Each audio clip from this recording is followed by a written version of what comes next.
ایک واجب، ایک حرام، ایک مستحب، ایک مکروہ، ایک مباح۔ وہ فرماتے تھے میں نے پوری زندگی اپنے لیے فقط دو حکم رکھے ہیں، ایک واجب اور ایک حرام۔ میری فہم کے مطابق میرے عمل میں مستحب، مکروہ، مباح کی گنجائش تھی، یعنی میں نے ہمیشہ مستحب کو بھی واجب سمجھ کے پابندی کی ہے، اور میں نے مکروہ سے جو اجتناب کیا ہے، حرام سمجھ جو سے اجتناب کیا ہے، اس حد تک میں نے اہمیت دی ہے۔ اور کہا کہ قبلہ آپ کی زندگی میں یہ آثار کیا ہے؟ آپ ایک نگاہ کرتے ہیں تو جو آپ کی اصطلاح فارسی کی اصطلاح یہاں بولی جاتی ہے کہ آپ ایک نگاہ کرتے ہیں تو مٹی سے سونا بن جاتی ہے۔ کہا یہ عمل کرنے محمد والے محمد کے دروازے پہ جھکو گے نا، مکروہ حرام سمجھو گے، مستحب کو واجب سمجھو گے، یوں شریعت پہ عمل کرو گے، تم کی ایسی ہوگی۔ محرمات سے اجتناب، سارا دن بہتان، الزام تراشیاں، غیبتیں، پھر بندہ کہے گی کہ قرآن کہتا ہے ان الصلاۃ تنہی عن الفحشاء والمنکر۔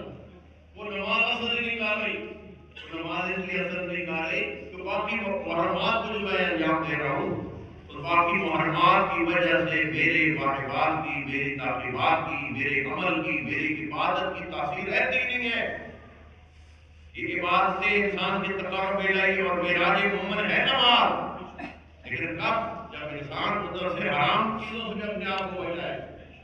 عبادت کے ساتھ سارا دن حرام کمانا، حرام کھانا، خود بھی حرام کھائے، اولاد بھی حرام کھائے، نماز شب پر بھی پابند ہو کے ہی قرب الہی کا باعث نہیں بن رہا، وجود میں خود و خشوع نہیں آ رہا، اور وجود میں خود و خشوع نماز لاتی ہے، نماز شب لاتی ہے جب لقمہ حلال، لقمہ حرام پیٹ میں دھرا دن کمایا فراٹ کر کے، اور معذرت کے ساتھ میں ہمیشہ جملے آپ کو کہتا ہوں، کبھی سخت بھی جملے کہہ جاتا ہوں، معذرت کے ساتھ کیا عجیب شخص ہے نسبت اس کی روحانی کے ساتھ اور پیٹ بھرا وہ حرام کے ساتھ، اس بات کا وجود ہے تھوڑا سا اس طرف ہو۔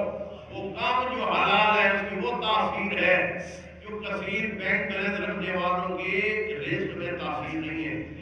اپنے رزق میں برکت لانی ہے، سب سے پہلا نقطہ ہے اسے حلال طریقے سے کماؤ، اور معذرت کے ساتھ حلال طریقے سے کمانے والا بھی حلال ہو کے نہیں کھایا جاتا۔ ہم جہالت کی وجہ سے حلال طریقے سے کماتے ہیں، پھر پتہ نہیں ہے حلال کر کے کھانا کس ہے، حرام کر کے کھاتے ہیں۔ تھوڑا سا